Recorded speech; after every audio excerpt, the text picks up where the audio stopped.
Belly's back.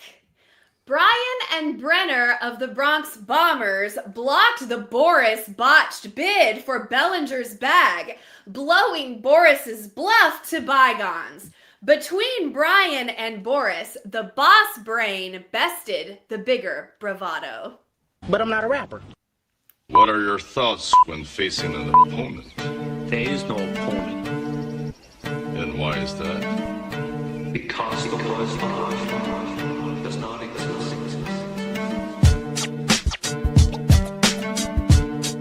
Good morning, Yankees universe, and welcome back to another episode of the Yankees Morning Brew. This Thursday, January 22nd. Sorry, I had extra music playing in my ear for some weird-ass reason. We are back. I'm your guy, Hector, joined by the compañeros this morning. I got the lovely Grace Monroe and the fly guy, the Ace Avenue. Grace and Ace, how are we feeling this morning?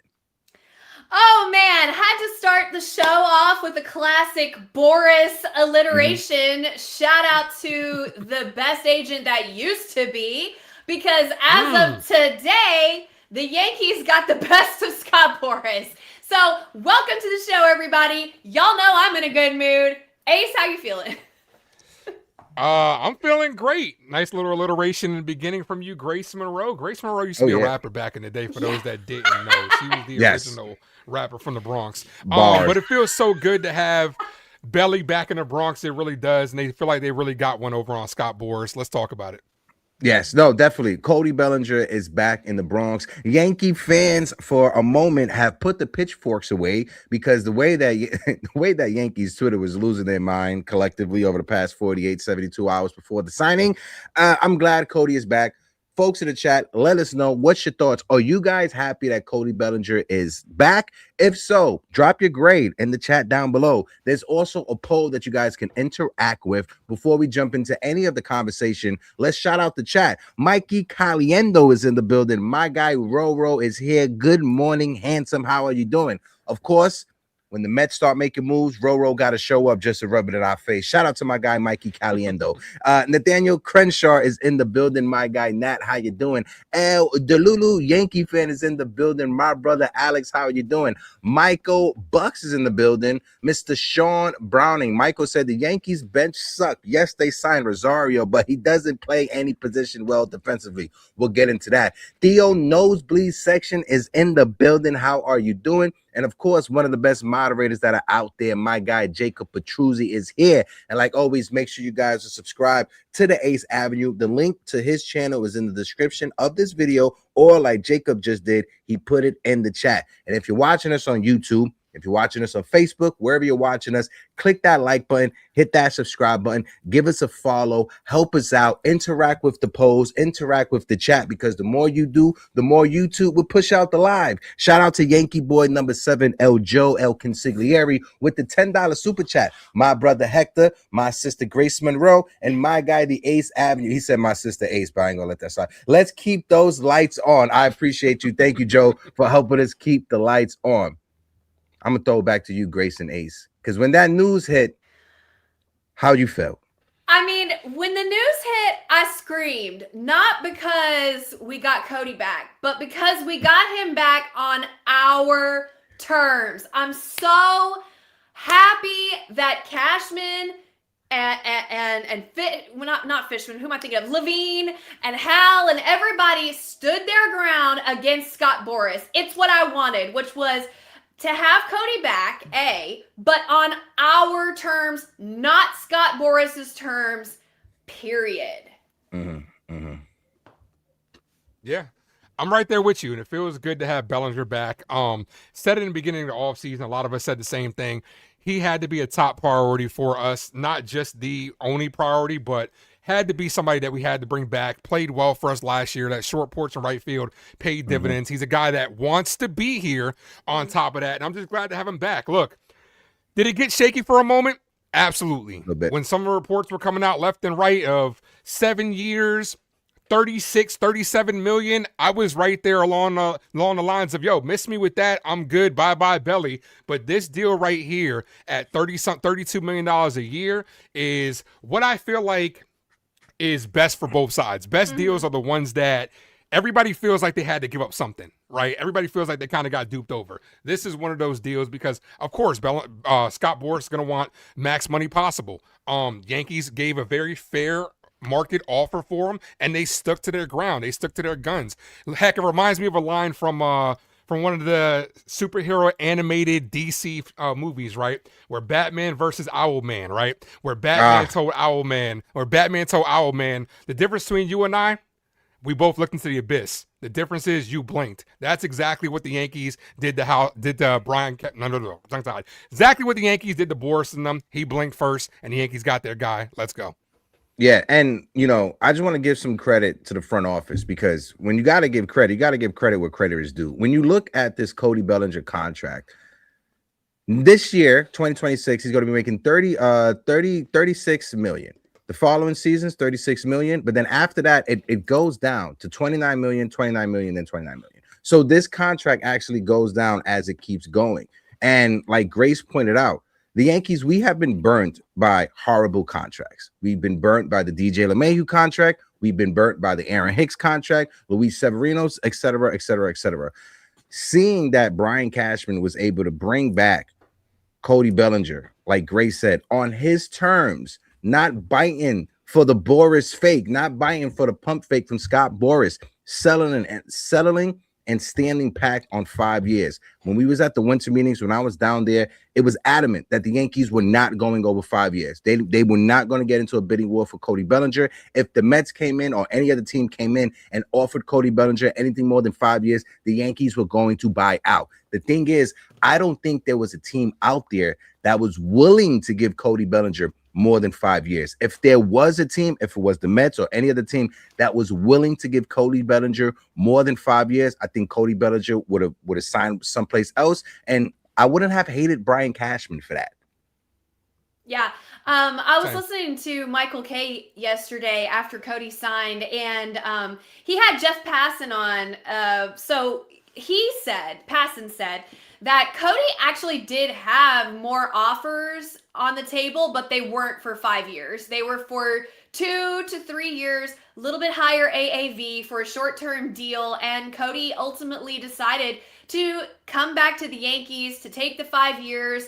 And like Ace mentioned earlier, this is where he wanted to be all along. He just wanted to get as many years as he possibly could. This is a guy who's already settled for a short-term deal because of Scott Boras's fumble in the past. He was not trying to mess around with a short-term deal. We don't know who the teams were who submitted the higher AAV. Passan said it was close around 40 million per year for 2 to 3 years. We can assume that it was the Mets. We can assume maybe the Phillies. Who knows? But at the end of the day, Cody wanted to be in New York. He always did.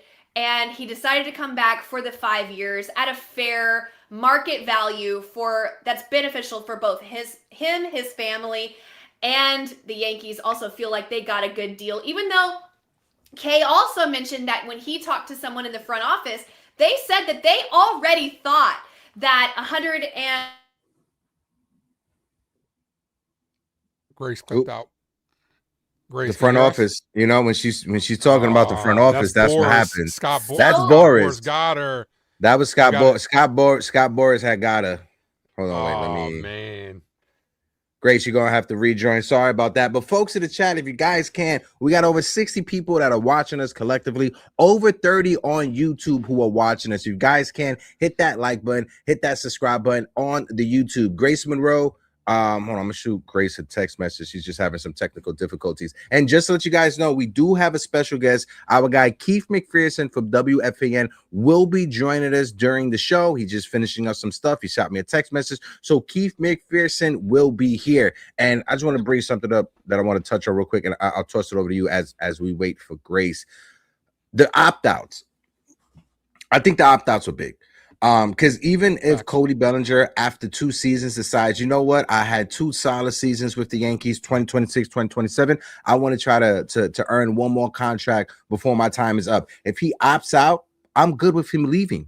I'm okay with him leaving, because if that was to happen, that would be in the offseason of 2028. You got Cole's money coming off the books. You got Rodon's money coming off the books. You got Giancarlo Stanton money's coming off the books. And if you have Cody Bellinger's money coming off the books, that's a collective anywhere from 150 to 170 million that is coming off of your books that you could go out there and play. So even if Cody Bellinger was to have a phenomenal 2026, 2027, if he was to opt out to try to get one final payday, I'll be happy with the Yankees cutting their losses with him, letting him go, because the Yankees will have so much money coming off the books that offseason. Yeah, I'm right there with you. Look, the Yankees didn't budge at the end of the day, and they did what they had to do and brought back a guy that they wanted to bring back. The opt-outs, like you said, I think probably pushed it over towards the Yankee side, because if you think about it, right, like what you said, he can get one last payday. I'm gonna push even further and reiterate this, right?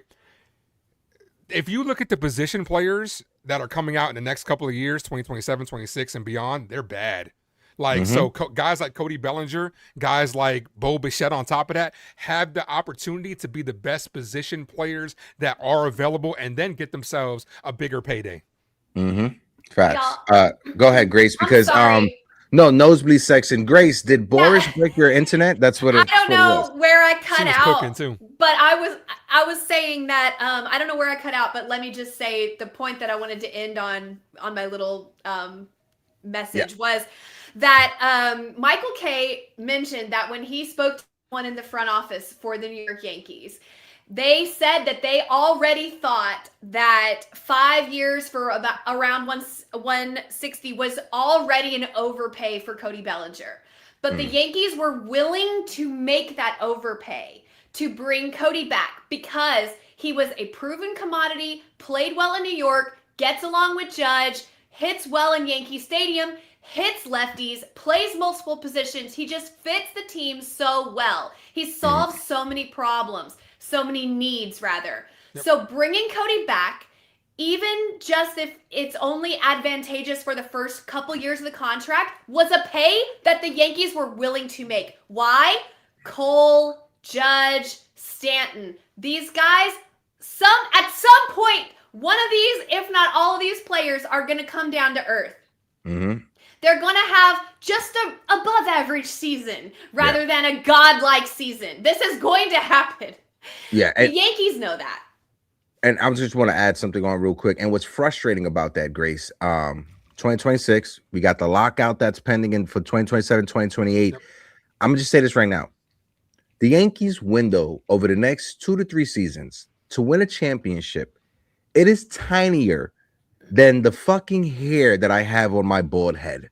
The Yankees over these next 2 to 3 seasons, they have to maximize this window to win with Aaron Judge, with Garrett Cole as soon as you can, because quicker rather than later, Aaron Judge's prime is not going to be his prime anymore. Aaron Judge is getting up there in age. And I know Aaron Judge is a Superman. I know we love him. I know I got the bobblehead in the back, you know, with him with the Superman shirt ripping off. I get that. Father time catches up with everyone. We saw it with Derek Jeter. We saw it in the playoffs when he broke his ankle, and then while rehabbing, he broke his other ankle, and he was never able to be the same. That was after hitting over 300 one season and then hurting himself. He was never the same. Judge, Jeter, 2 different players, 2 different athletes. I get that, but you have a small window to win with Aaron Judge. Garrett Cole already was sat out a whole season and some change with TJ. We all thought Garrett Cole, nothing was going to happen to Garrett Cole. Perfect pitching form, perfect mechanics. He's a perfect ace. He missed the whole season with him. You got to maximize your window with these 2 right now. Yeah. I think they know that, and they're trying to do that. I think that this was a play to do exactly that, because they're very aware of the aging of several of their stars and the window closing and the impending lockout. And at the end of the day, they wanted Cody Bellinger back. They made him the best offer, and he took it. Yeah. I mean, Yankees got their guy. Would we as Yankee fans love for it to happen sooner in the offseason?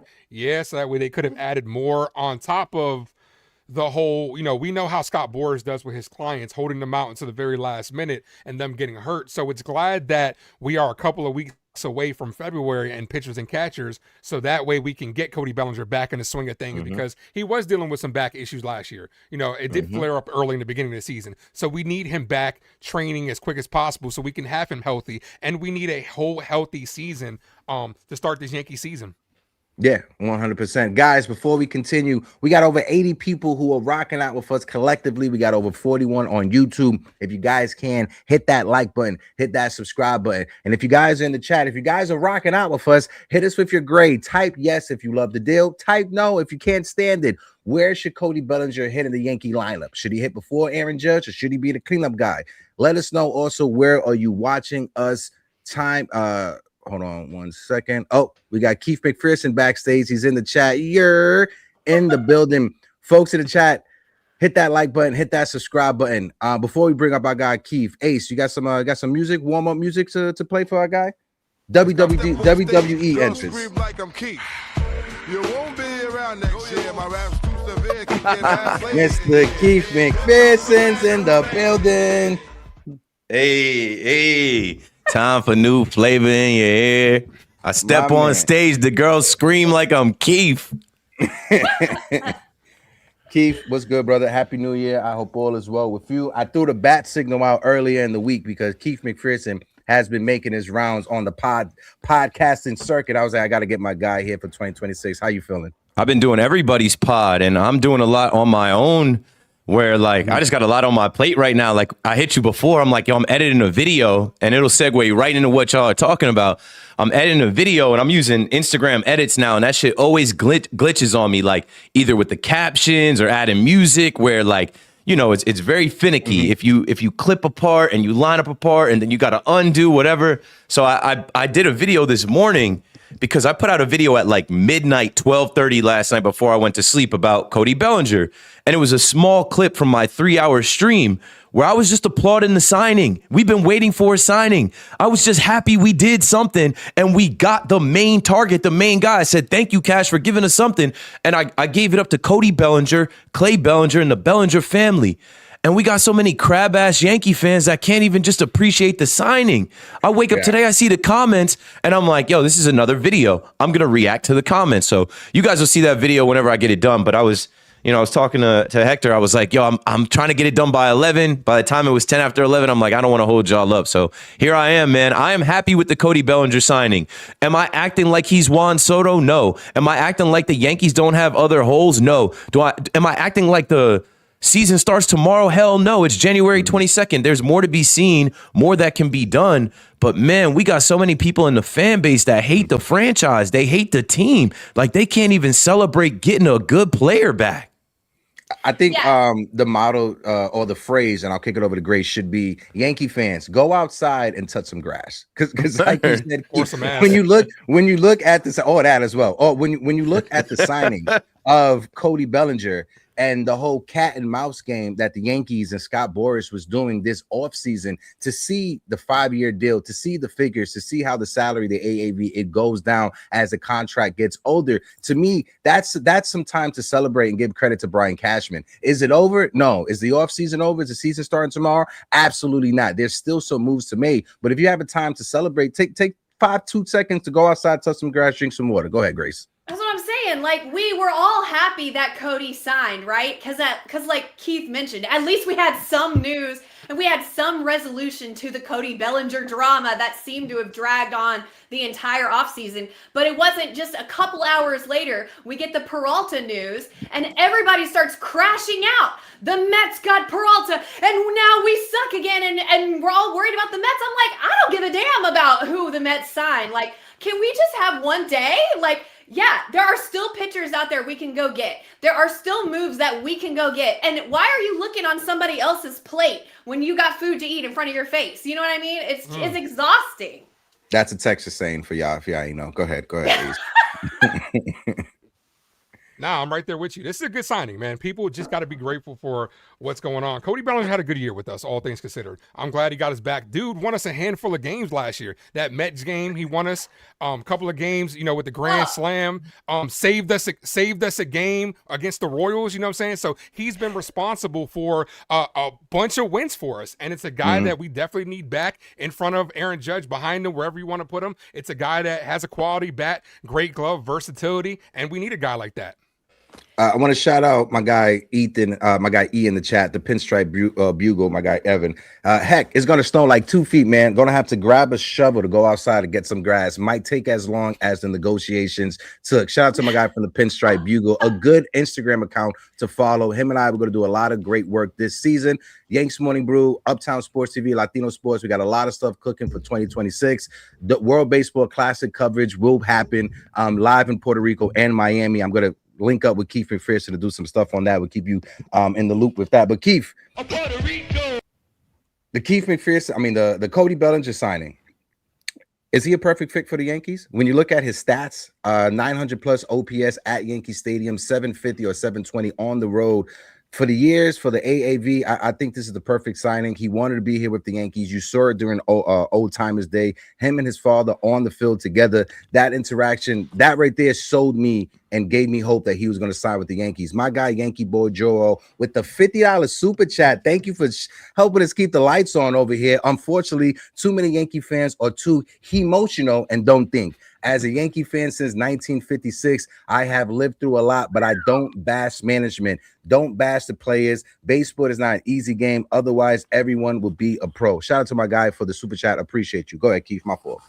Yeah, I mean, there's no such thing as a perfect signing or a perfect player. Cody Bellinger had been very up and down prior to coming to Yankee Stadium and having a resurgent year.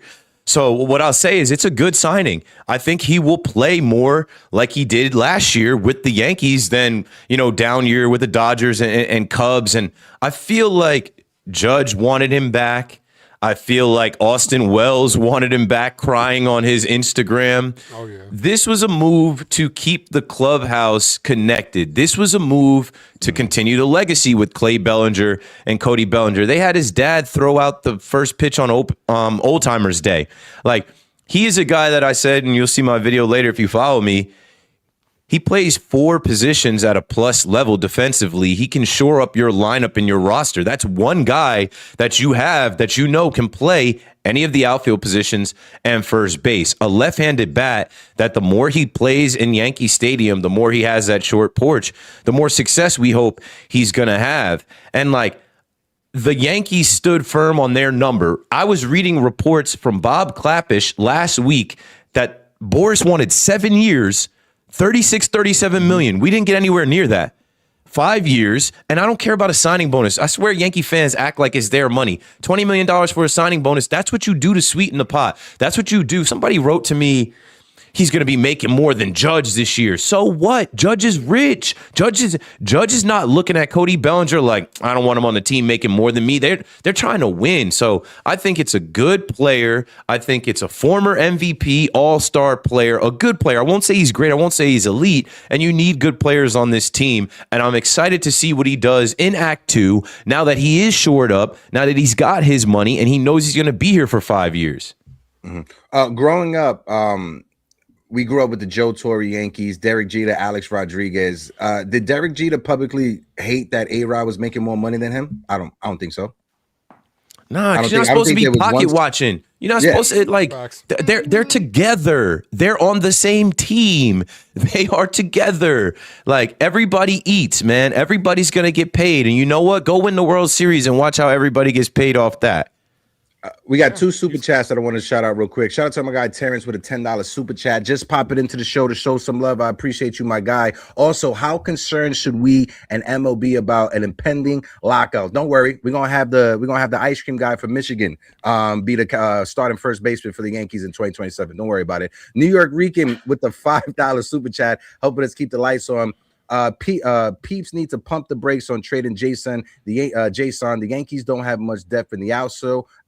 Also, Grist can easily suck, and all 3 outfielders have injury history. You ain't lying there, Rican. And David Cohen with the $9.99 super chat. Well, if they aren't going to be happy about that, did you see the sweeping changes Harbaugh is making with the Giants organization? Listen, I appreciate. Listen, shout out to the Giants. I know Keith's a Cowboys fan, so ain't no much. Nah, chill. I dropped that 2 years ago. I'm 2 years free agent. I'm off that. I don't have no NFL affiliation. I'm a Yankee fan. I apologize. Sorry about that. But shout out to my guy, David Cole. Appreciate you guys so much. We put a poll in the chat as well. I'm going to end the poll right now just so we can put a new one in there. The poll was, how do we grade the Cody Bellinger signing? We got 5% of everybody saying an A+. We got the majority at 44% saying that it was a solid A. We got 37% saying that it was a B, and then 14% of Yankee fans who are hating saying that it was an actual overpay for Cody Bellinger. I don't think it was an overpay. I thought it was a solid contract for him. I like the fact that I said it earlier, Keith. I want to get your take on it. If Cody Bellinger has a solid 2026, and if there's no lockout, he has a solid 2027. If he opts out and goes somewhere else for more money, I'm okay with that. Because in 2028, the Yankees have so much money coming off of the books. You got Stanton's money, you got Cole's money, you got Rodon's money coming off of the books. If Cody Bellinger wants to get one more payday after 2 seasons, I'm happy with that. I think it was a solid move from Cashman. Yeah, I don't think he's going anywhere, and I don't think that he's going to return to MVP form where he's like, I'm about to go test the market again. There was no market for him right now.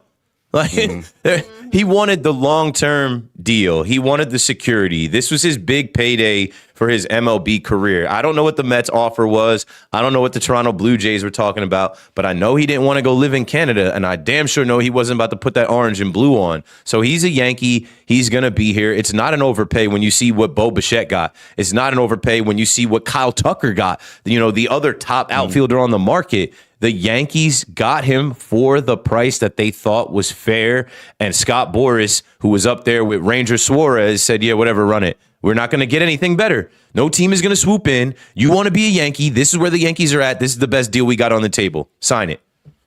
I'll kick it over to Grace Monroe. We got over 104 people in the building rocking out with us. If you guys can, hit that like button, hit that subscribe button. We're sitting at 60 people watching us on YouTube. We're on 28 likes. If you guys can, hit that like button. I'm going to drop another poll into the chat. Grace, lead us in the conversation.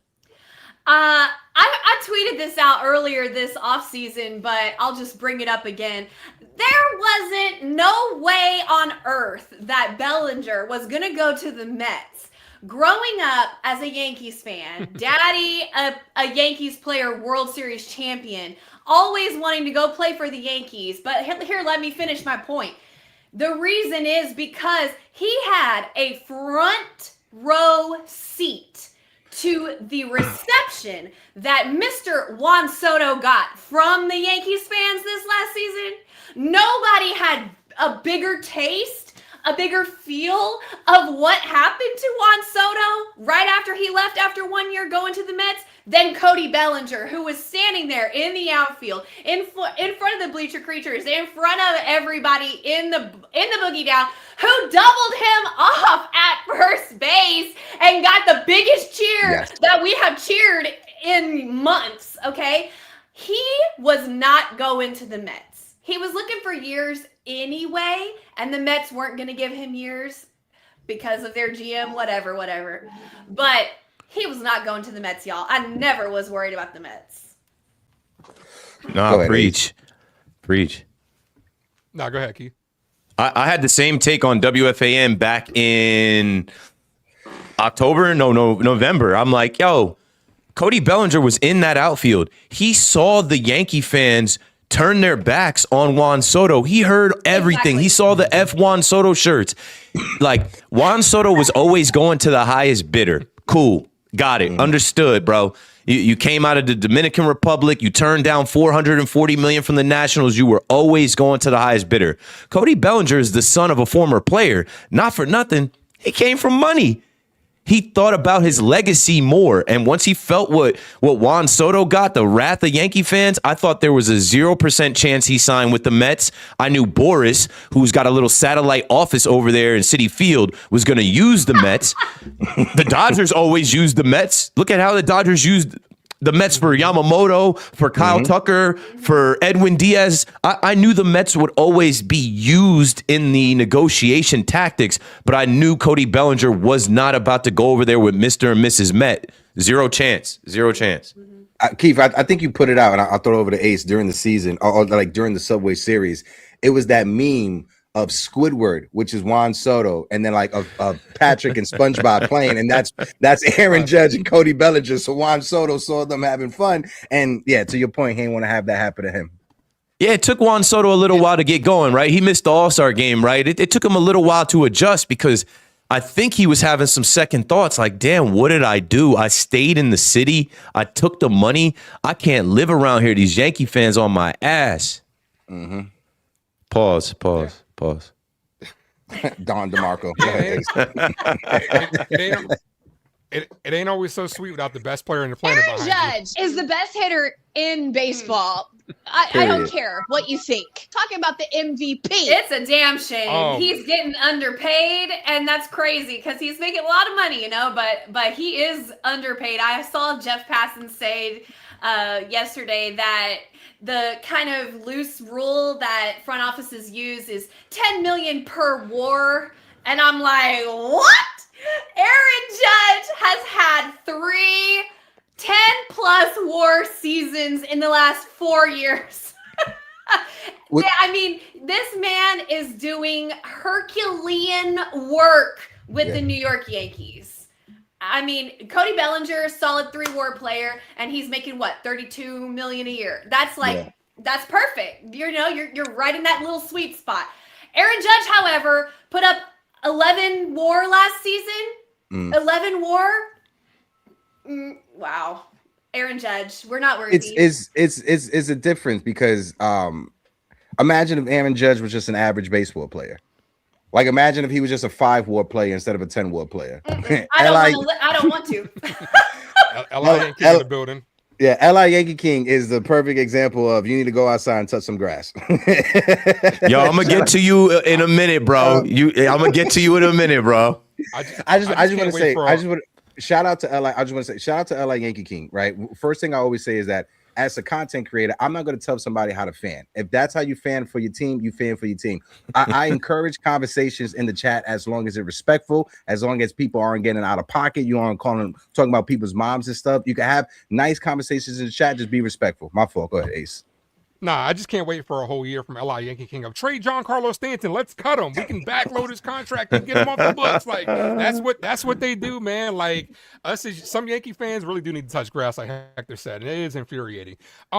Is this offseason like luxurious? Did they go out and spend a bunch? No, but they brought back a guy that they desperately needed. The keys to this offseason coming up. A lot of young players are going to have to take that next step forward. LA Yankees guy, Ben Rice, is a guy that's going to have to continue to kill it at the high level. I'm going to need to see more from Grace's favorite Yankee, Austin Wells. We're going to need more when it comes to that. No, not at all, Grace. Not at all. Don't do me like that in front of Keith. We have a guest. Okay, please. Nah, she's not a fan Wells, of the burrito poppy. Go ahead, Ace. Yeah, but Austin Wells is a guy that needs to step up as well. I'm looking at guys like Ryan McMahon, solid defense on the left side. He should be able to roll out of bed and give us better offense than Oswald Peraza last year. The left side, Jose Caballero should be better than Anthony Volpe this year. The outfield is set. I'm looking at this team like, yeah, we're kind of running it back, but that's not necessarily a bad thing. This team was one of the league leaders in runs scored, and we're going to get Garrett Cole and company back, and we just need these young guys to take the next step forward. Yo, check me out.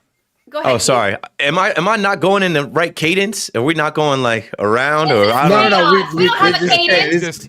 What is this, WFAN? This is YouTube. Nah, it's not like WFAN. I'll be on WFAN solo. Check me out tomorrow night. I got a solo show tomorrow night, 10:30 to 2. I'm going to be out there just pew, pew, pew, pew, pew. I'm going to be shooting a lot of, ammunition, starting with the Mets. LA Yankee King, why are they the better New York team? They didn't make the postseason.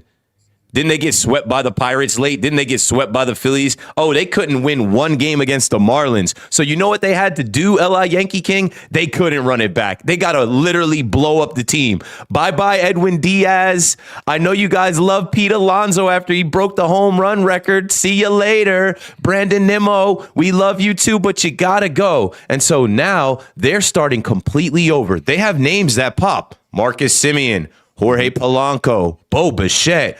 Oh my, they traded for Freddie Peralta. Let's see how that chemistry project explodes in Queens. Let's see how those guys all get along. Let's see how they all make it work. It's a 1-year proposition. They have to make the postseason because Freddie Peralta is a rental. They just gave up a lot for him. Were you willing to give up Cam Schlittler? Were you willing to give up Spencer Jones? Who knows what they asked the Yankees for? Bo Bichette, when they asked Bo Bichette about his opt-out after the first year, he turned and looked at his agent. Bo Bichette is probably one and done after he feels what it feels like to be a Met. He's probably like, I'll take my 40-some million and I'm going to be out of here. Now, back to the Yankees and the whole thought about running it back. Listen to me. I watched every single game. I covered all the games. I went to probably 40, 50 games. You guys forget that Carlos Carrasco was making starts. You guys forget that Marcus Stroman was making starts. You guys forget that Will Warren struggled.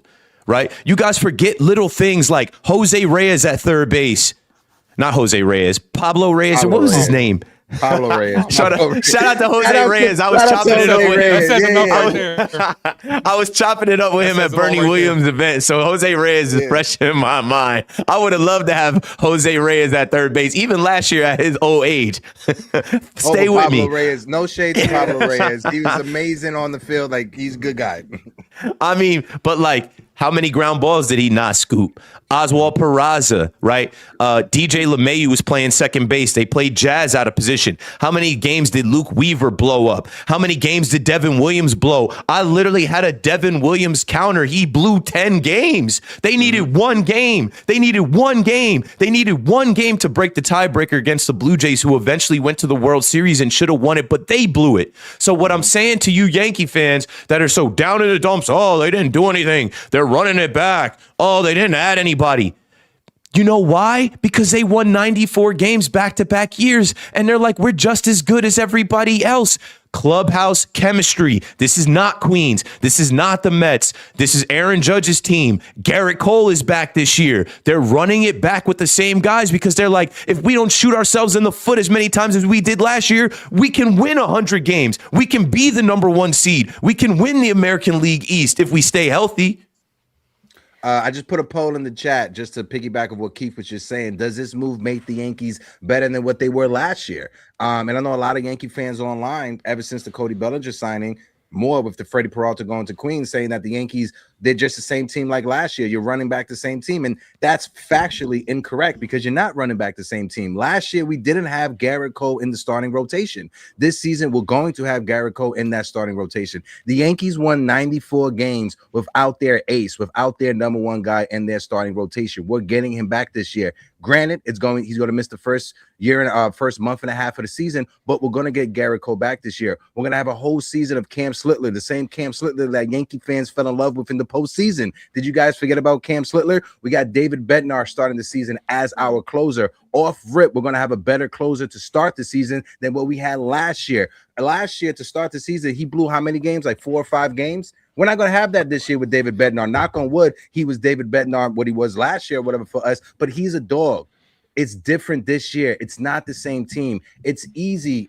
We all know Yankee clickbait. As a content creator, Keith, you understand this. It's very easy to turn your camera on and shit talk the Yankees. It's very easy to get on your camera and just curse up a storm and just get clickbaits by just ranting about the Yankees. It's very easy to do that. But when you're trying to build a community of just Yankee fans, baseball fans, just to have a conversation, that takes a lot longer to build. It's not organic. So what the Yankees are doing this year, and what Yankee fans need to understand is, when you're building a team for 162 seasons, you don't need $350 million to win a championship. Yes, the Dodgers are doing it how the Dodgers are doing it, but the Yankees, you just have to be creative with the roster. You got to spend the money the right way. And I appreciate the fact that Brian Cashman did not bite the bullet and give Cody Bellinger a 7-year deal. It's a 5-year deal. It's a smart deal. And let's not forget, Carlos Rodon was pitching with an arm that needed surgery. In the postseason, he could barely throw. It came out later. We didn't know at the time, but he was out there gutting it out for his team. He was in a lot of pain. And also, are we not the same fan base that has been sitting here bitching at Aaron Boone and begging for a consistent lineup? Can we just know who's hitting leadoff? Facts. Can we just know who's batting cleanup? Can we not wake up every day waiting for the lineup, wondering who's it going to be today? Are they going to be in the top of the order, the bottom of the order? Guess what? You have to bring back the same people in order to have a consistent lineup, in order to give Aaron Judge just a teeny bit of an idea of who's going to be batting in front of him and behind him. This man has never had the same players batting in front of him and behind him for 2 years in a row, his entire career. And he's still doing what he's doing. And we don't need to rehash Aaron Judge because we all love Aaron Judge right up here. But I'm just saying, can he please have one year where he knows who's in front of him and who's behind him? Ace, go ahead. Yeah, besides Giancarlo Stanton, you're right. The lineup has been very fluid. So bringing back Cody Bellinger is a good thing. That's another thing, too. Giancarlo Stanton, hopefully he starts off the year healthy as well. Luis Hill's another name that, should start off the year healthy as well. And we hope, and this team can be a lot improved from last year. Like you guys had alluded to.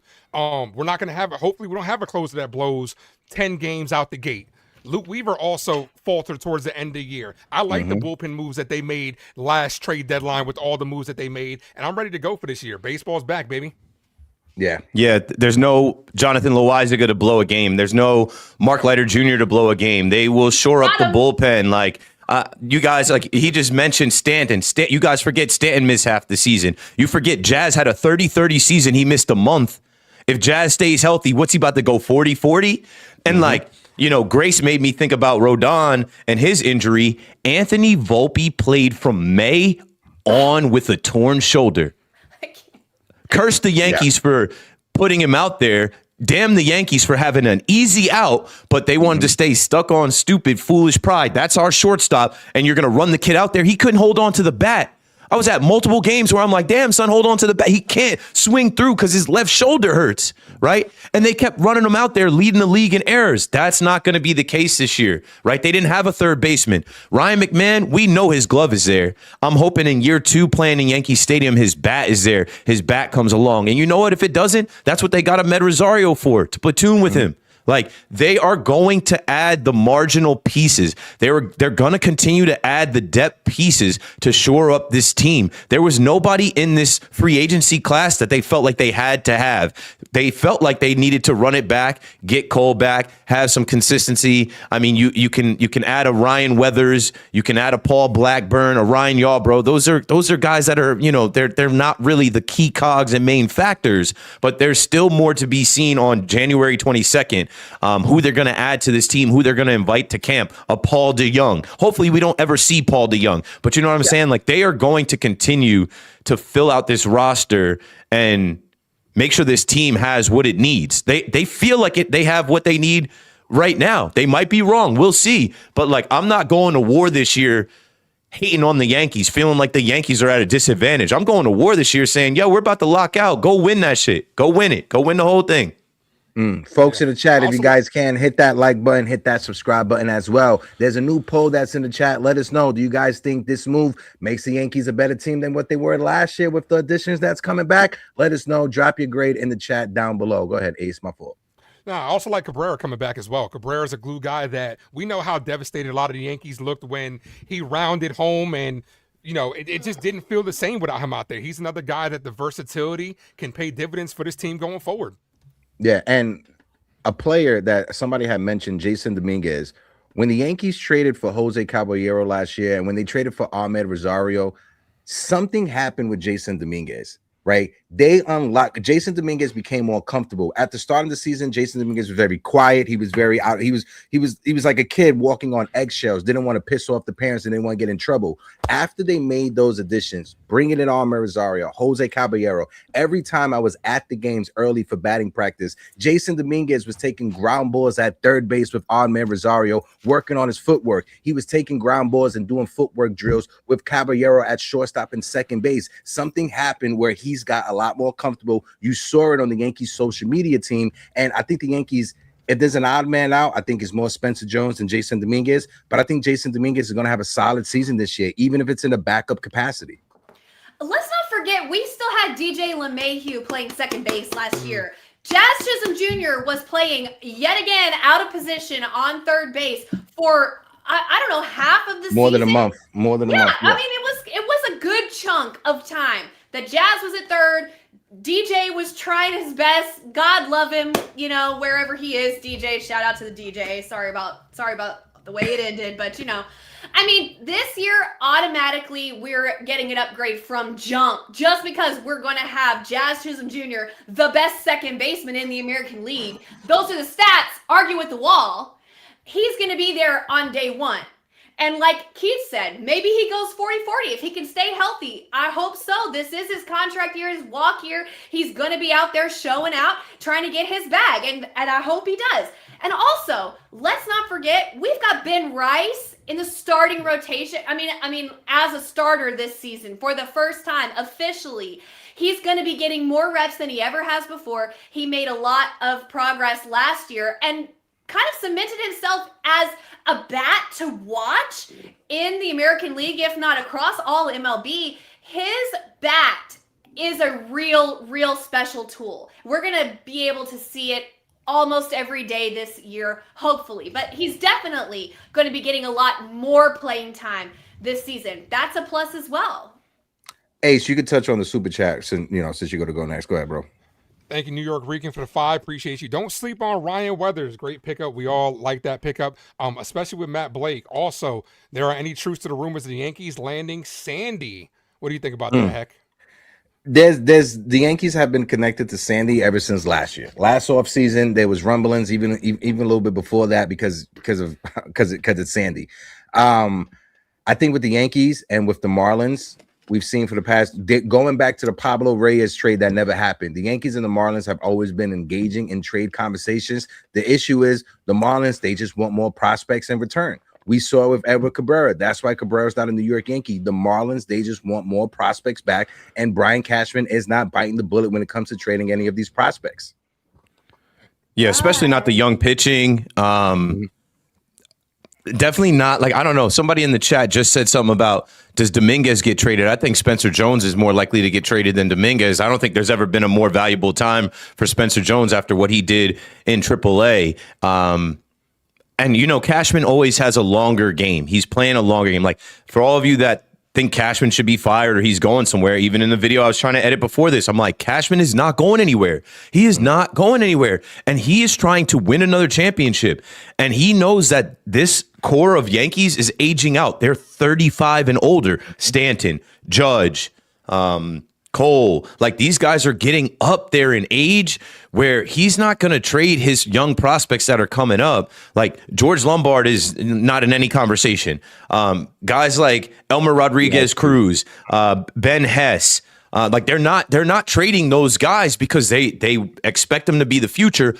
And there's a future where we have a salary cap. There's a future where they can't spend the money to get all these guys.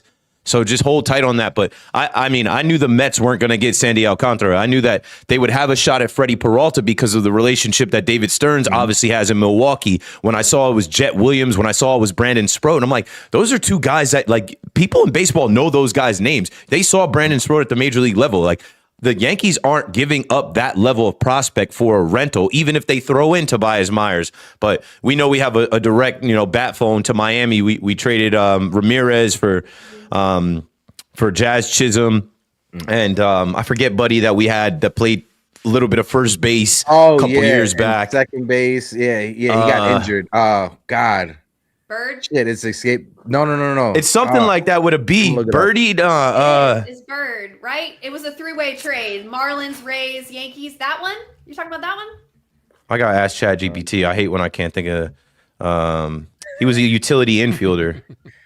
Birdie. John Birdie. Was it Birdie? Yeah. It was Birdie. Grace was right. Dunking on him.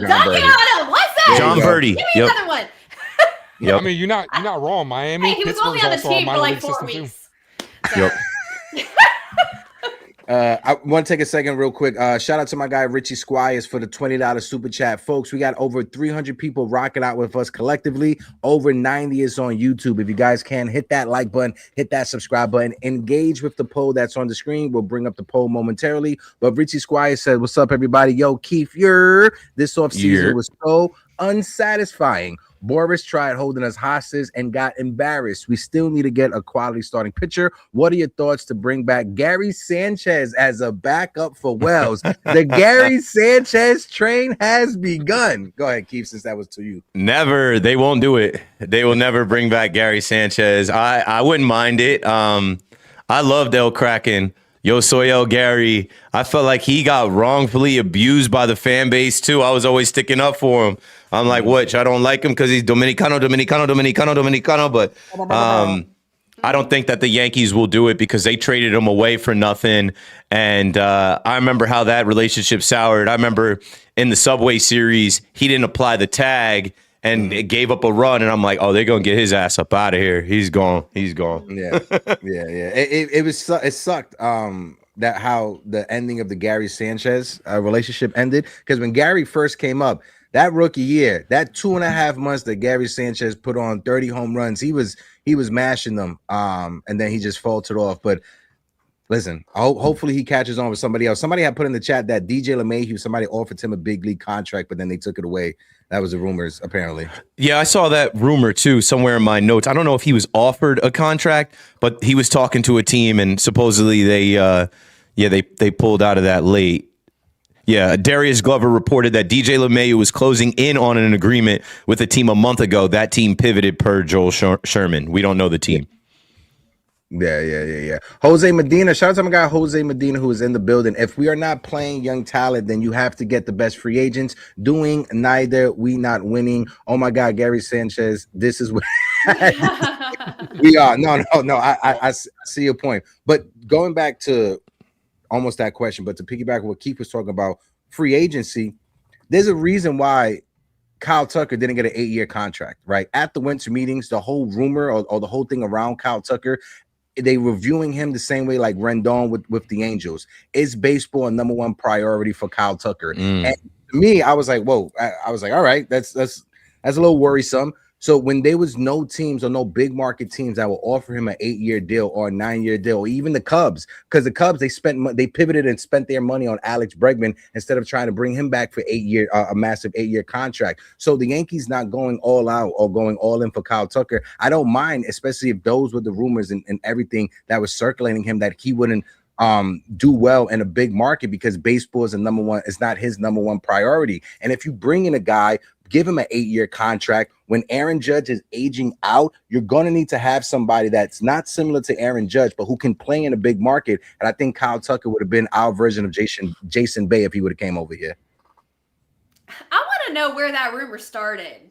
Who said, what's the story behind that whole narrative of Kyle Tucker doesn't love baseball, Kyle Tucker, all that stuff? I tried to find it. I couldn't find it. I was reading an article. There was an article that I read, and then there was somebody I was talking to. It was off the record. So they said he's on his phone a lot, but who isn't? Like these new iPhones are amazing. An iPhone 17 could do everything. I'm on my phone too much. Like I was late to this because I was on my phone editing a video. So does that mean I don't love doing what I'm doing? I don't know. You can't judge Kyle Tucker off of him being on his phone. The phone, everybody's on the phone. Yeah, sounds like a boomer. These kids are on their phones. They don't care about baseball, whatever. Like, I don't know. I'm serious. I want to know. This is damaging him. His money is messing with his family. Like, this rumor, I want to know where it started. Like, show the receipts or shut the fuck up about it. Just saying. Go ahead, Ace. Yeah, no, I was about to say, I don't know about the whole iPhone thing because, me personally, I like to mess up y'all group chats. Grayson, heck know what's up with me being an Android user. So it's a problem. Yeah, but Keith had made a good point, right? Keith had made a point. We talked about a couple of the young arms, right? Are we really against giving some of these young guys like Elmer Rodriguez, Cruz, or LaGrange a shot if they play well in the spring training? Because, if you look at the stats, right, Elmer Rodriguez Cruz had one game at the AAA level. Now, he did get smacked, but it's only one game. But he pitched very well in Somerset and Hudson Valley. Are we really against giving the young guys a shot? Think of it if the Yankees think of it like a trial run, we know Garrett Cole and Carlos Rodon are coming back. Give the young guys an opportunity to get the experience at the big league level and then send them back down to develop a little bit more. Are you guys against that? I'm not against it. Sorry, I raised my hand. I didn't know. No, I thought you was pointing to me. I was like, you could go. Go ahead, Wait, Keith. get in where you fit. Oh, it did look like I was pointing up. Like, all right, I'll be quick. I'm not against it because, like, to go get a rental for this year is an all-in move saying we got to win this year. And then if you give up a young prospect, it's like, I don't know. I don't know. If it's Alcantara, sure.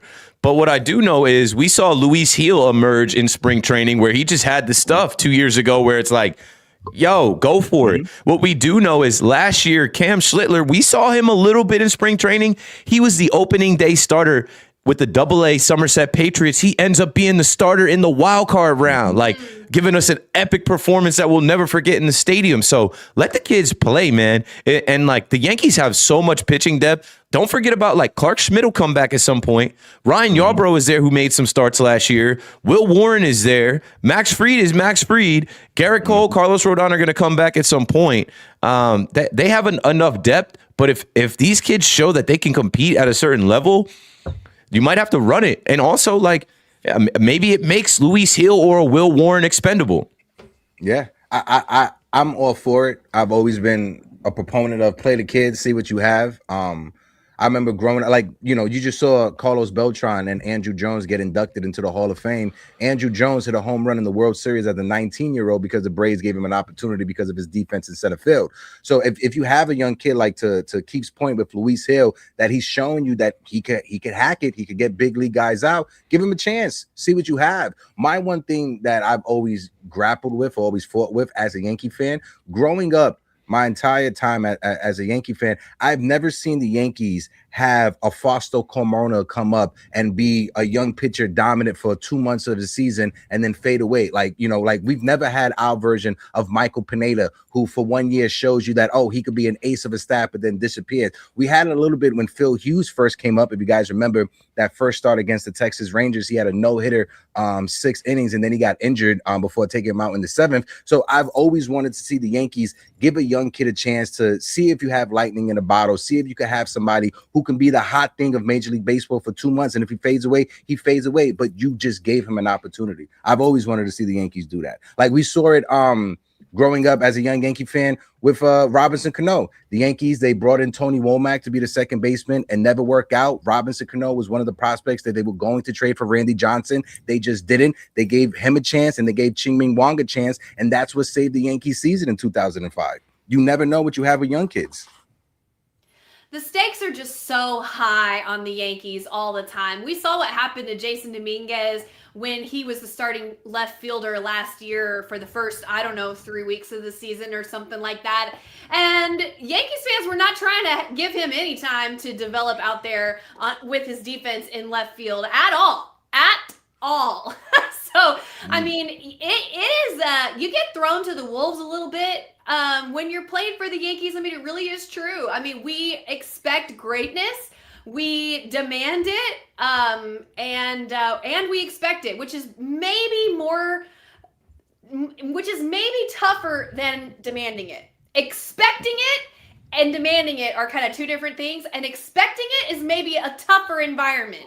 And that's what the Yankees ride on all the time. I mean, we don't care. Yankees fans don't care. We ain't getting swept. We ain't getting swept in April.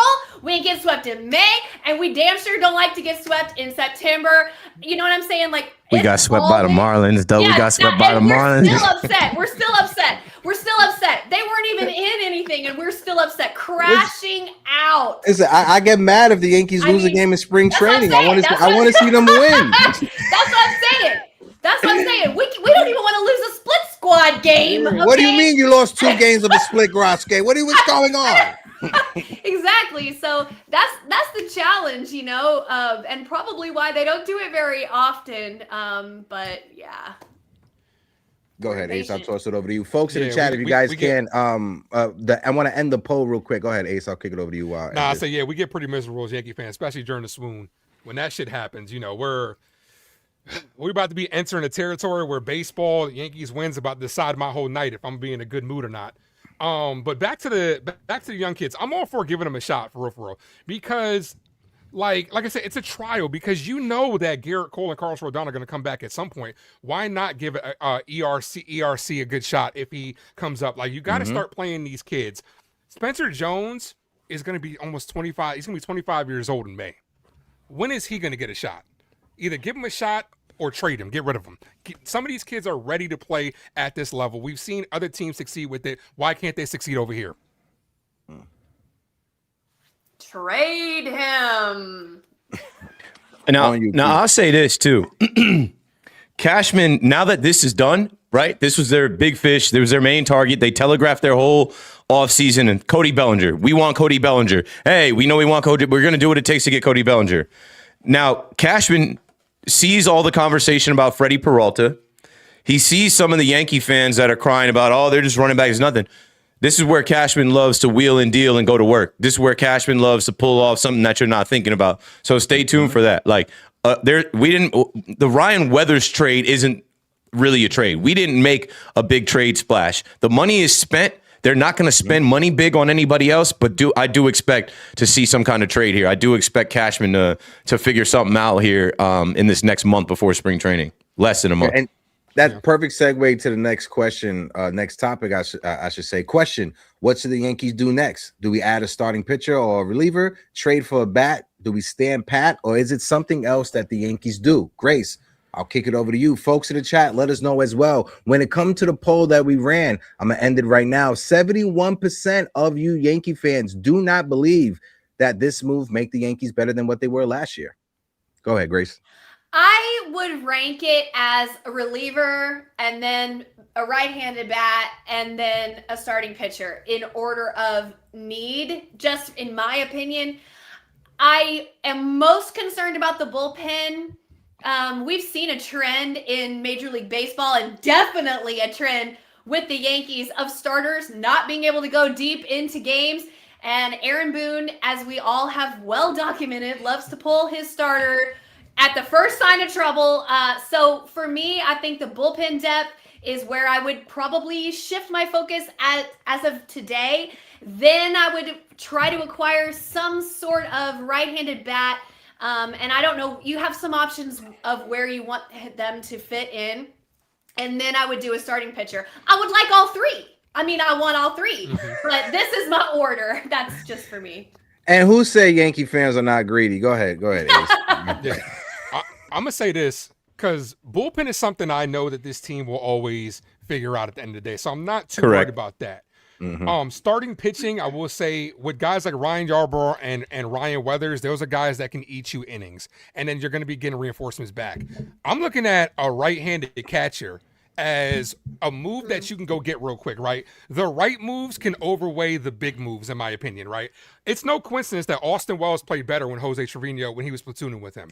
Because since he got the starting job, Austin Wells has been, I mean, now in aspects, he's done a great job, handling the pitching staff, no doubt. But the everyday wear and tear that it takes for a catcher, you can tell, got on his offense. So I would say go out there and get you a right-handed bat.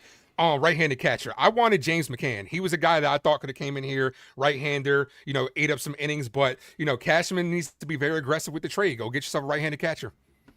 Nah, I'm right there with you, bro. I was on somebody's podcast, and I said that, when Trevino was here with Wells, he was better because there's a lot of studying that goes into being behind the plate. You got to know every pitcher that you're dealing with on the staff, but then you got to know every hitter that you're facing. You even got to know some of the bullpen guys. There's just a lot of information for these guys to study and prepare. And, I know Trevino was very detailed with that. Austin Wells had to catch every single game in the postseason, and it does wear on you physically. These guys get hit with the ball, with the bat. They're squatting the whole game. It's a lot. And we need to see a right-handed catcher in Yankee Stadium. They had J.C. Escara last year. They had Ben Rice last year, and obviously Austin Wells. It doesn't make any damn sense to have three left-handed catchers on the team. That was a mistake. They can correct that mistake. But what I liked from that graphic the most was go get a reliable shortstop. And I'm planting this seed now, and I don't necessarily love it, but I just feel it. Jose Caballero, Yankee fans are going to turn him into the whipping boy. There's always a whipping boy. The whipping boy could be Aaron Hicks, Josh Donaldson. It was Anthony Volpe last year. He's going to be the whipping boy because he is not supposed to be anybody in baseball starting shortstop. He is an agitator. He is a utility guy. He is a pinch runner. He is a base stealer. He's someone that you put in late in the game to get into the third guy out of the bullpen's mind where he can't throw the ball across the plate because he's checking back over at first base. Caballero gets thrown out of games. Caballero gets picked off. Caballero is going to piss Yankee fans off as the everyday shortstop by mid-April, where we're going to be saying, put Ahmed Rosario there. Some of you might be like longing for Anthony Volpe. I just don't see Caballero being able to hit and field at a high level for the New York Yankees, where like I really do think they need another option at shortstop. I don't know who they get or how they get him, but like you just can't tell me that you traded for Jose Caballero when you did with, the thoughts of him being your starter. You traded for him with the thought of, damn, Volpe is cooked. We got to get somebody in case Volpe's going to strike out every single game. And Caballero was a little bit of a Band-Aid, but he's not the big solution. And Volpe's not going to be back till late May or June. Yeah, and even if when he's back in late May or June, I think the Yankees should give him more time. Let it be in July. Like let him be in AAA doing his rehab and give him time down there. Because the one criticism that Yankees fans have had about Anthony Volpe is that when he has struggled at the big leagues, the Yankees have not sent him down to the minors to work it out. If anybody has watched the A-Rod documentary, one thing that Yankee fans take away is that A-Rod said he was sent down 5-6 different times when he was with the Mariners before he figured it out at the big league level, right? So that's one thing I think Yankee fans, and to your point, Keith, Caballero is going to be the whipping boy. Like you said, every season there's a target. IKF was the target one year. Josh Donaldson, Aaron Hicks was the target for a couple of seasons. It's always a target when it comes from the New York Yankee fans. Devin Williams, Devin Williams as well after the first month of the season. But I think when it comes to Jose Caballero, I agree with you. He's a bench guy. He's a nice role player. He's a great clubhouse guy, especially with the Latin players as well. He's great with organizing them, and he does a lot of good stuff off the field that a lot of fans don't get to see. But I agree with you. The Yankees have to go out there and they have to get themselves an actual starting shortstop to fill in the gaps until Anthony Volpe gets back. And I know with Cabrera, you have Cabrera coming back, but Cabrera's coming back from an ankle injury. You want to be slow with Cabrera. You just don't want to throw him out there and say, hey, you and Caballero, you guys platoon at shortstop. Get another infielder, preferably a right-handed hitting infielder. Yeah, I agree. Another right-handed shortstop would be great. Like a Derek Jeter type. Anybody thought of that? No, I ain't seen one of those around. I ain't seen one of those. Yeah. So, and let's not forget that, and I brought this up last show, and I'll bring it up again. I'm going to remind everybody until the cows come home that this season we're getting ABS.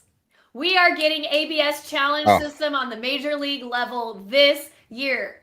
So how is that going to affect the catching situation, the catching value? All that stuff needs to be thought about and assessed. I'm sure the Yankees are on top of that, when they're trying to maybe look for a trade possibility to get a right-handed catcher possibly. We're going to have to wait and see. But that's going to be an element for this upcoming season that's going to change a lot of things, a lot. Give me 1 second. I just want to double check. Keith, just want to check you're good with time just because it's 12:07. We're going to be rocking out to about like 12:30, 12:45. I got you. I came in late. I ain't even been on an hour. But what I'll say about the ABS system, I'm excited that they finally have it because it's going to eliminate the egregious. It's gonna eliminate the you just rang him up on that slider low and outside. What the but there's only 2 challenges per game. So I don't think it's going to be as prevalent as some people are making it because you got to be careful when you use them challenges. I will wait. I will wait till it's like the 7th, 8th, 9th inning before I'm using those 2 challenges because you don't want I don't know. And that's another thing too with the Yankees. They got some hotheads. Jazz is going to want to challenge something. He's going to be like, yo, chill. Caballero's going to be like, I'm using the challenge. I'm using our last challenge. We said that last show. I didn't want to see use it. Yeah, I was about to say, I think collectively we can all agree Anthony Volpe should not be calling his own challenge. I think we can all collectively agree on that. But no, it's going to be interesting. I can't wait for Giancarlo Stanton to tap it when he gets Aaron Judge as well, because those are two guys that they understand the strike zone, and we've seen more Aaron Judge that low pitch get called a strike when it's mostly a ball. So I want to see what happens with Aaron Judge. We saw it. We was at the I forgot what I was at the autograph signing a couple of years ago. It was a Joe Girardi autograph signing at Woodbridge 2 seasons when Aaron Judge got tossed out of the game for the first time for a pitch that was out of the zone, and no one could believe it. Joe Girardi couldn't believe that Judge was tossed from the game. That was against the Tigers. I went to the game the next day, and I swear to God, I was telling everybody Judge is going to homer first at bat. It was raining. It was against Tarek Skubal, and I should have bet it, but I was in Legends having too much fun. And my boy I brought there, Judge homer, and he's like, "You called it. Did you bet it?" I'm like, I should have put everything on it because I know how Judge is. Judge wanted to go his whole career without ever being tossed. That shit was in his mind, and he's like, when I get something to hit, I'm punishing that ball. He took Tarek Skubal deep that first at bat in the rain. I was like, I had a premonition that was going to happen. Grace, I want to kick it over to you. Lead us with your segment because I know you got some notes there, a certain topic that you want to jump into. I don't know. Let's see. What? Okay. All right. We can talk about one of my favorite topics. Jasson Dominguez. What is going to happen with my boy? Honestly. And listen, I'm not going to name names, but there was somebody on Twitter who's probably watching in the chat. I'm not trying to call you out, but I will just say they messaged me saying that Jasson Dominguez sucks. And I said, wait. Hold on. Wait. No. I will concede that his defense. Suspect. Okay, but his offense does not suck. Period. Okay, so he still has a lot of value, and he's younger than Spencer Jones, and less time in the minors than Spencer Jones. Okay, so first of all, keep my wife's name out your mouth. And what do y'all think is going to happen to Jasson Dominguez? Keith, if you're not sure of the lore, Grace Monroe is a big fan of Jasson Dominguez. Big time fan. Like when the Yankees beat the Red Sox in advance from the ALDS, I was on the field. I mean, when they advanced to the ALDS, I was on the field with them celebrating. I got Jasson to give Grace a shout out, and that was pretty dope. Grace loved that. So that's Embrace the Martian. Shout out to JD. I'll take it from here. Jasson Dominguez, I wouldn't trade him. I'd trade Spencer Jones. Like I said, Spencer Jones' value never been higher. Jasson Dominguez, he's a switch hitter. Jasson Dominguez, I see being a leadoff hitter. He's got speed. He's like a fucking running back on the base paths. Like I forget what game it was last year where we watched him go like first to home. He was motoring. I think he'll get better at left field. But two things. I would like to see the Yankees put him in center field. At least in the spring. He came up a center fielder. Like when he played those 8 games with the Yankees in 2023, I went to the game. He seemed comfortable in center field. And they say, okay, because he's an athlete, he can play left. No, Belly can play left. Y'all wouldn't do that to Trent Grisham a couple years ago when we had Verdugo. You refused to put him in left field. Now here comes the Trent Grisham sticking point. I expect Trent Grisham to regress. I'm sorry, folks. I didn't want the qualifying offer given to the man. I understand why he took that $22 million. He made $5 million last year. But I just feel like there's no way you get the value that you got out of him for $5 million at $22 million. So I expect him to revert back to what he's been his whole career. I also know he had a hamstring injury last year that nagged him some. His defense regressed. There were some fly balls that went over his head. There were some fly balls in the gap that he couldn't get to because he couldn't really open up with that hammy. Now, I say that to say this. If he has any type of an injury and if that aggravates him again, that's going to open up playing time for Dominguez. But why not put Dominguez in center field and Belly in left? You know Belly can handle left field. I don't know why they're stuck on Dominguez got to be the left fielder. Dominguez got to be the left fielder. Now that you have Bellinger, you don't have to be stuck on that, right? Like Bellinger can be your everyday left fielder, whether it's Trent Grisham in center or if Dominguez is playing, he's playing center. And I'll leave it at that. Go ahead, Ace. You can go. Once again, it just goes to show you Yankees play people out of position. It's different when you're playing left field. The ball is cutting different out there. We saw Bellinger play great left field. Like Grace had said, throwing Soto out was a great play. I would rather have Dominguez in his best position and Bellinger in left field rather than the reverse because it's too much of a risk. Even though I do think people overreacted to Jasson Dominguez defense last year. Calling the games, I remember seeing a play where a ball was hit over Dominguez's head, right? People are complaining about it.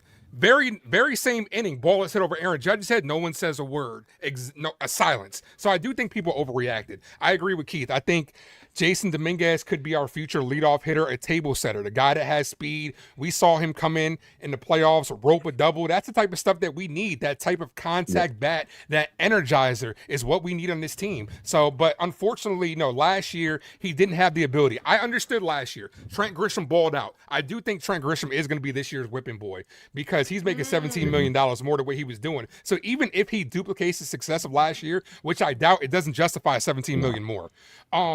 But Jasson Dominguez does seem like he's going to be the odd man out, at least to start. I'm not going to root for Trent Grisham to fall on his face just so, Jasson Dominguez can get the shot. But, it's just how it is right now. But if he does struggle, we know the Yankees do struggle with holding on to the veterans a little bit too long. Give Dominguez a shot and see where this Yankee team can go. Because like you were saying, it was that Seattle series where he was leading off for us and the offense exploded. Yes. I don't think it's a coincidence. And then they moved him out of leadoff. And then they moved him out of the leadoff spot. And that was at a time when the Yankees offense was struggling to score some runs. It was a part of the second half swoon. And to piggyback of what Keith and Ace was saying, I believe Trent Grisham is going to regress this year. I'm not wishing for him. I'm not praying for his downfall or anything like that. When you look at his stats, especially his advanced metrics, the trajectory defensively for Trent Grisham, he has been regressing over the past 2 or 3 seasons. He's not the same gold glove center fielder that was playing in San Diego. He's not that same defender. I brought up Andrew Jones. When Andrew Jones turned 30, he fell off the face of the earth. Defensively, offensively, the athleticism just disappeared. And Trent Grisham kind of has that body. He's in 30s. He's up there in age. And I feel some people on Twitter were saying, oh, he's the Robinson Cano of center field. I'm like, I understand the comparison, but Robinson Cano was still winning gold gloves when people were calling him lazy. That's not what Trent Grisham is doing. Trent Grisham didn't win a gold glove last year. The one alarming stat, and this is the thing that I get so frustrated when the Yankees say that they're driven by analytics. It's an organization that the analytics that help guide their decision. If that's the case, you should have seen from your stats that in the second half of the season, Trent Grisham, his only extra base hits were coming from home runs. He did not hit a double. It was either a single or a home run in the second half of the season last year because of the hamstring situation that Keith McPherson brought up. What's going to happen with Trent Grisham this year? Is he still lingering with that hamstring? Is he going to have some doubles, or is he just a home run or bust guy? They like having him as leadoff. They don't want anybody stealing bags in front of Judge. They have proven that time and again. No matter what we want, that's what they want for whatever reason. Their little analytics or whatever the hell, I don't know. But I'm not trying to hate on my Tarrant County, Texas boy. I gotta rep my city. You know what I mean? But I hope Trent doesn't regress. I can't say that I believe that will happen. But regardless, Jasson Dominguez has proven that he can hit at the major league level. Spencer Jones hasn't had the chance to prove that yet. Okay, so we have a little bit of an unknown, and we have a little bit of a known that needs some development. Again, going back to what I said earlier, the Yankees, we have a short leash. We're impatient. We want to win. We demand and expect to win all the time. We're not on the train of, oh, it's fine. Just let him develop. He'll get better at taking better routes. He'll get better at knowing when to dive, when to let the ball come to him. He'll get better at knowing where the ball needs to go. No, we're not like that. Okay. So it's a little bit of a tightrope act that they've got to walk here with Jasson Dominguez, but I just don't agree with throwing the baby out with the bathwater because what? Y'all never heard that one? No, I'm just laughing. I'm like, Okay. I know the phrase. Yeah. I'm just saying, racisms are amazing. give him a chance. I just think his upside is worth giving it a chance. However, that being said, I would trade him for the right player to put this team over the top to make a real run for a World Series? It all depends on, ASAP. and it all depends. Yeah, on he's who not that player untouchable. No, He's not untouchable. He's not. No. I love him, but he's not. He's expendable, if anything. Like, the thing is, anybody that gets more playing time is going to play better because they're having more at bats. They're seeing the ball every day. They're out there running. Look at Trent Grisham. Trent Grisham in 2024, when they refused to take Verdugo out because Trent Grisham's only a center fielder, like Trent Grisham couldn't get going. He said that. Then when he was playing every day last year, he surprised a lot of people. He did hit home runs. He had some leadoff home runs. I just don't think he's sneaking up on anybody this year. Now with Dominguez, the only time Dominguez is really going to play, folks, is when they give Judge that half day, right? On a travel day where Judge is going to DH in a 1 o'clock start on a Wednesday, Thursday, whatever it is. Judge is going to DH. They'll put Belly in right field. They'll put Dominguez in left field. They'll have Trent Grisham in center. But if Trent Grisham does truly regress, you're going to have to explore Bellinger in center field and Dominguez in left. You're going to have to take him out of the lineup sometimes. Like, I don't know. I just expect him to go back to being a 200, 220 hitter and not having as much pop this year. And they can't be stuck on stupid like they were in the postseason, leading him off every single game, watching him swing at the first pitch and pop up or ground out. Yeah, I don't think there's any way they're going to – I agree with you, and I'm right there with you. But knowing the Yankee logic, I don't think there's any way they're going to sit here and put $22 million on the bench, which sucks. But that's what it should be. Trent Grisham overperformed. And, I'm not mad at him for taking the money. Do what you got to do. I'm mad at He got his bag. offering that. Yeah. Go get your bag. You know what I'm saying? I'm Get not your bag. anybody. Go get your bag. Go ahead, Grace. Let me ask you a question, just real quick, and then I'll let you cook. I'm not wishing this on my Jedi, Giancarlo Stanton, but if he gets injured for a little period of time, and I'm not wishing that on you, baby, okay? But who do you think that possibly opens up a potential slot for Jasson Dominguez to get some reps as DH or to move the DH around? Maybe Trent moves to DH and maybe Jasson gets some time in center field like Keith suggested. Like, do you think maybe that might go ahead? I mean, you would put Dominguez at DH because defensively he's the biggest liability. I would like to see them do that, but I wouldn't like to see Stanton go down there. This is the year that they're actually getting the savings on his contract. Like, this is the year if Stanton can actually play well, we'll get the return on investment for real. Like, can he stay healthy? Can he hit 30 home runs? Isn't he trying to get to 500? Is he trying to get to the Hall of Fame? Like, come on, boss. Come on, man. Like, no soft tissue injuries. You let us down. You didn't hit one home run in the postseason. Like, be ready to go in spring training this year. Don't come through like, oh, I got this tennis elbow. I can't swing the bat. Like, he has to be ready to go. He's got 2 more years. He's got 2 more years, and he's done. He did steal a base in the postseason. Known base stealer. I was at the game and forgot about that.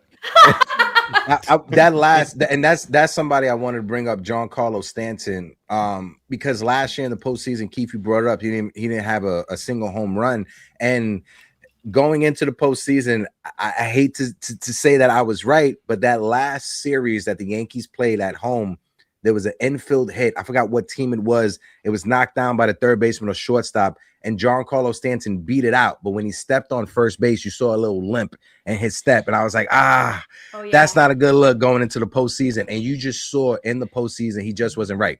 His timing was off. That back foot, he just couldn't drive and get his core to it. So hopefully Giancarlo Stanton is healthy this year. But we all know Giancarlo Stanton, he goes on a little vacation during the season. Knock on wood that it doesn't happen this year, because we could get actual because what he did last year for the Yankees, making $19 million, you'll take that. What he production wise, what he did last year for the New York Yankees, making what he's going to be making this year, $19 million, you'll take that from Giancarlo Stanton. So hopefully Big G can stay together, can stay on the field. Yeah, but before we get out of, go ahead, Ace, my fault. Go ahead. No, I was going to say Stanton's postseason proven. I look at last year like the anomaly. It happened. He was due for one of those postseasons. Platooning him and Judge at DH. You're going to give Judge a couple of days off here and there. Will just open up more avenues for Jasson Dominguez. I was going to say, before we get out of here, folks in the chat, we got 570 people rocking with us collectively. 85 is on YouTube. We're sitting at 58 likes. If you guys can, hit that like button, hit that subscribe button. When it comes to the poll, I'm going to end the poll right now. What should the Yankees do next? 39% of you guys think that the Yankees should add a pitcher, whether it's a starter or a reliever. 8% of you guys think that the Yankees should stand pat. 5% think something else. And an overwhelming 49%, basically 50%, say the Yankees need to trade for a bat ASAP. Appreciate everybody who participated in the poll. Keith, before we get up out of here, this Saturday, Bleeker's trading cards. Let the people know what's going on. If they want to come in, give them the details. And also, when it comes to like this new era of media, you've been talking about it for the past week, so just give your take on that as a content creator. And if there's anybody in the chat that wants to get into what we're doing, any advice for anyone that's trying to be on the up and up. Yeah, so I made a bold move, right? I was a full-time radio host on WFAN the last 4 years at night with my own show. The decision was really made because I couldn't do the hours anymore. I just could not be out of the house until 2:30, 3 in the morning, sleeping for 3 hours, and then everybody else in my household, from my wife to my son to my cat, making noise. Like it was literally taking a toll on my mind, body, soul, and it wasn't conducive to the best results for my wife and my son. But I made the bold move knowing that, there are no gatekeepers. This content creation world is the world that we're in now, where there's money to be made and there's opportunities to be had. And I already got motion, right? Like, I don't have to be on the radio every night to continue to grow. I don't have to be on the radio every night to survive out here in this world talking sports because of YouTube, like we're on right now, Twitter, which we're also streaming on right now. I retweeted Uptown Sports. I retweeted Yankees Morning Brew. I gave us a little extra bump because I've got 43.3 thousand followers. I also have a monetized YouTube channel that now I'm actually going live on multiple times a week that I wasn't servicing. If you follow me on Instagram, I put out a post that I hit 1 million people in 30 days. I had never done that before, but now I'm consistently posting. TikTok is making me money. Facebook, Instagram is making me money. And the bigger thing that I'm trying to do is help other people make money, share game, right? Let people know that, like, through me being who I am, Ford came through last year. They dropped a Ford Bronco off at my apartment. They said, film your ride to Yankee Stadium and put together an Instagram reel. We'll pay you $3,500 for that activation. Like, I've had affiliate links for 15, 20, 25%. If it's a hat, if it's a t-shirt, where I'm posting the link and people are buying it and I'm collecting that. I've had opportunities to host events where I'm getting a cut. And I'm using my social media reach as leverage for why you should pay me this, why I should get this much. Everybody wants to know now, like, how many followers do you have? What's your engagement, your impressions? Like, that is how they're judging you. So I took the decision to step away from the radio. The radio is amazing. WFAN will never die. It literally can reach 1 million people in a 15-minute span, and it doesn't matter who they put on there. They're always going to be talking sports and winning. But I decided to take this next step and roll the dice and see what I could do on my own with my own brand. And one of the first things we're doing, I don't know if you can bring up the, I just put it in the present tab. There we go. Content Creator Roundtable at Bleeker Trading on Saturday. These guys started their whole brand through selling cards on Instagram Live, TikTok Live, and now they have a brick and mortar shop. And in that shop, they have a back area where I'm going to speak to everyone about how I didn't have any nepotism. My dad wasn't around and he's a carpenter. He couldn't tell me shit about any of this stuff. My mom did hair and nails. Like, I'm the first person in my family to go to college and graduate with a 4-year college degree. I'm the first person in my family to get any type of pub notoriety, fame off of what I did. I had no connections through college. I didn't go to Fordham or Syracuse. My resume wasn't shiny. I didn't have anybody put me on.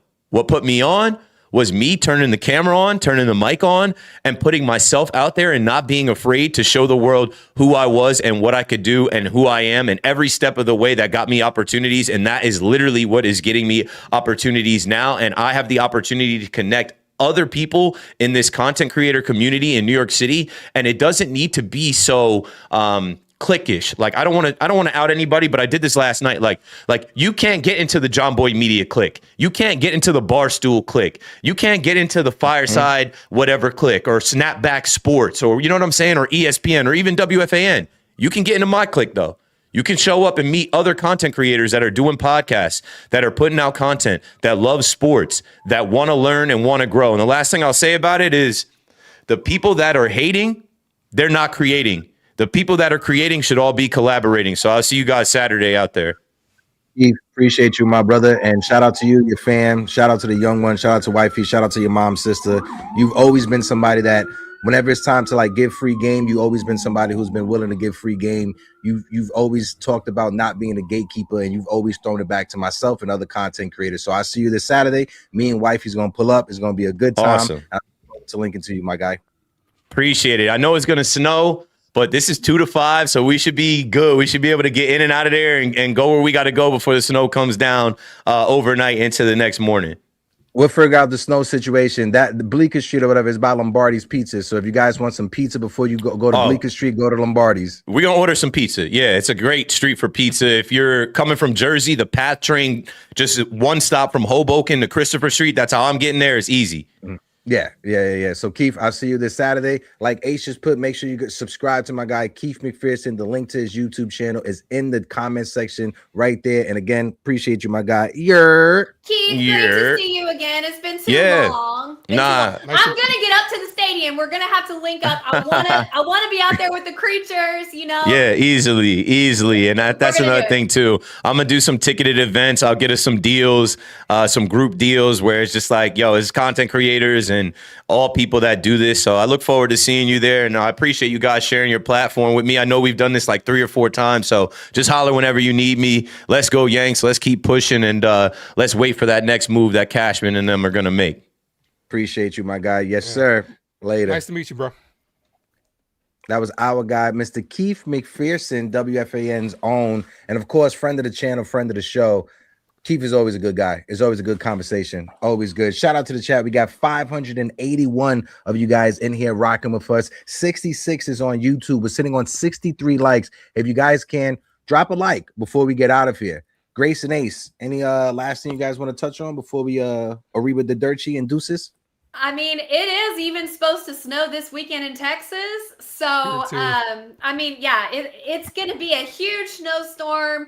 I think I can speak for all of us when I say we're ready for spring training, we're ready for baseball, we're ready for the palm trees and the whole vibe in Tampa. We got our boy back, Cody. We still have some more moves to make, but the season is looking up.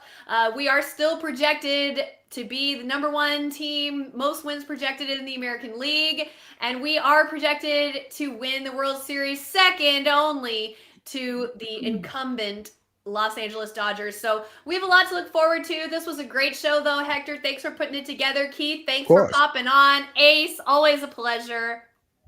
That's it. Yeah, go ahead, great Ace. show. I appreciate you guys. Appreciate Keith, first time getting to meet him. He's right when it comes to all the people out there listening. You know, no gatekeepers, and you'll never do wrong if you just, you know, support your family and support yourself and support your dreams and your brand and stuff like that, and just keep building every day. You know. Yeah, and you know, us over here, Uptown Sports TV, Yanks Morning Brew, we're all about collaborating. You know, one thing that I always say is that we never tell people in the chat how to be a fan. We just ask people to be respectful to one another. We always tell people, if you're a content creator, if you want to drop your channel link, you could drop it in the chat that's down there, down below. It's all about building. It's all about growing. Shout out to my guy, Delulu Yankee fan, who's in the chat. It's somebody that I met on the internet. But as soon as we linked up, it was like lost family. So shout out to Delulu. Shout out. I met Grace Monroe on the internet. Grace Monroe is my bestie, you know, and I met Ace on the internet. Shout out to my guy Ace. We have this beautiful show with the 3 of us. The love of my life, Alex. I love her. Her and I, we met on the internet, you know.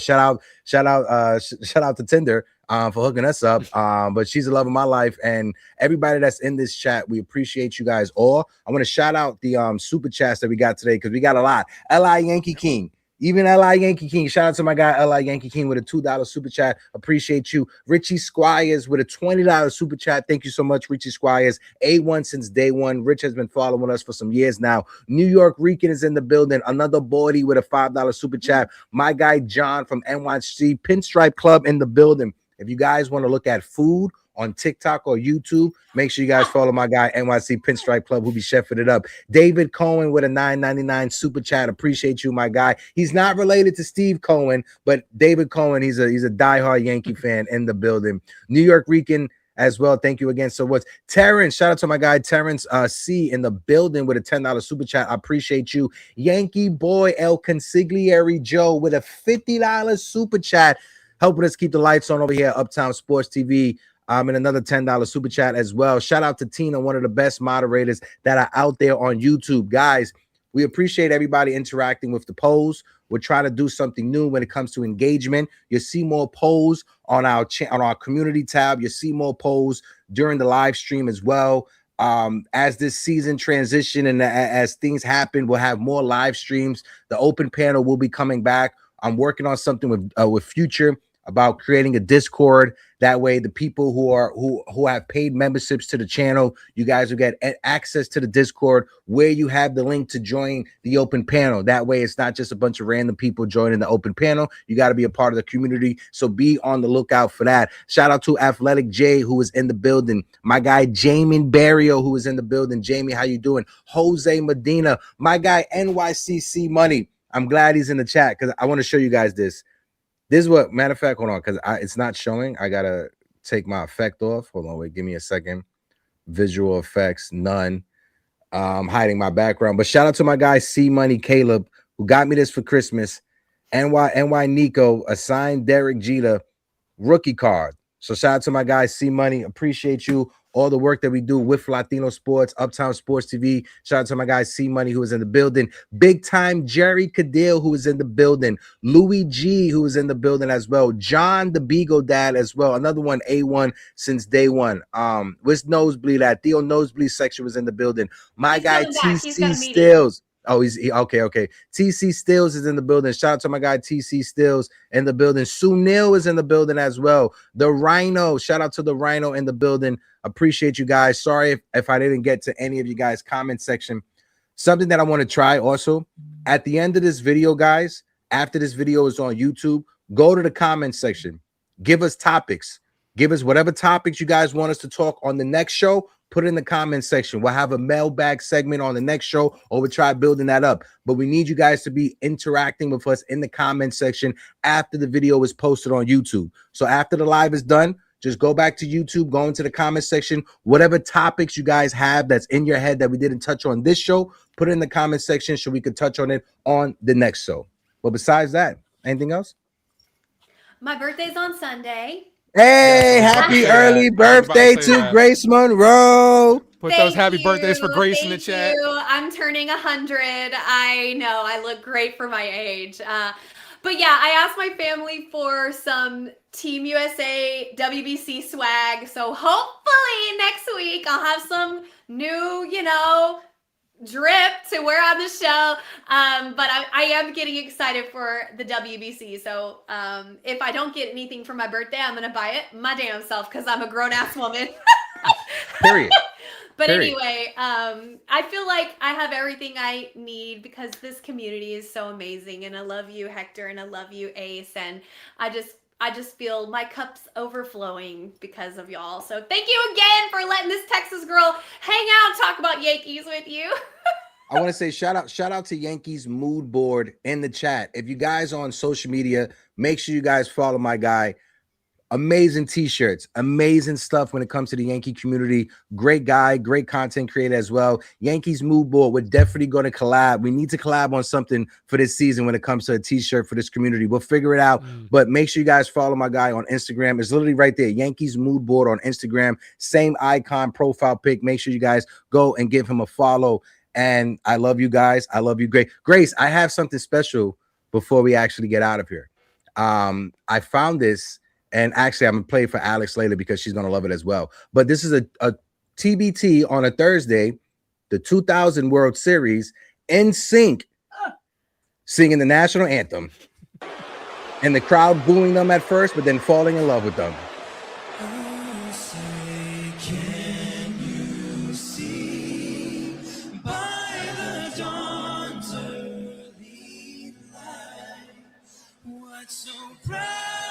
Captain, my captain.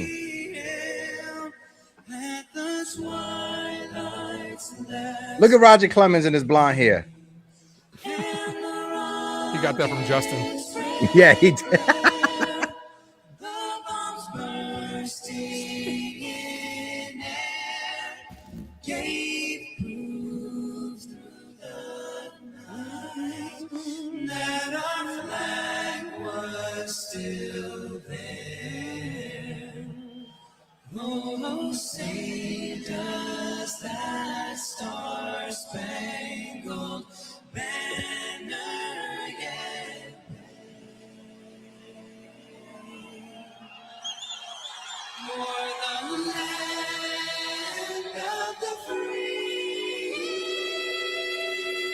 Oh man, boy bands, right? What a time to be alive. What a time to be alive. It was Man, an era. bring back like quartets singing the national anthem. First of all, I'm not Let's do sure it. if you I can't zoom in right here, but if you guys see somebody took a picture of Roger Clemens and they put it in the comment section, it's like, damn, these guys can sing. Oh man. Oh man. Let's start a boy band over here at Uptown Sports. Grace, you lead the way. Let's go. I'm a soprano. Wow. No, I'm just I hit the baritone. Oh my god. Y'all are really impressing me right now. Okay. Knowledge. I was gonna say also, guys, make sure you guys are following us on all social media platforms: Instagram, TikTok, Twitter as well. The links are all in the description of this video. This Saturday, I will be there at Keith McPherson, Bleecker Street trading cards down there in Soho. JV, I will see you there as well. Big time Jerry Cadill. I love you, Jerry Cadill. And like Jerry says, happy early birthday to the lovely Grace Monroe. And until next time, Yankee fans, to all 615 people who are watching us right now, I'm Hector. I'm Grace Monroe. Yours truly, the ace. And this is the Yanks Morning Brew. And we'll be back on the next time. Until then, peace. Arrivederci. Drink some water. Say something nice about yourself. And go outside and touch some grass. L.I. Yankee King. Bye.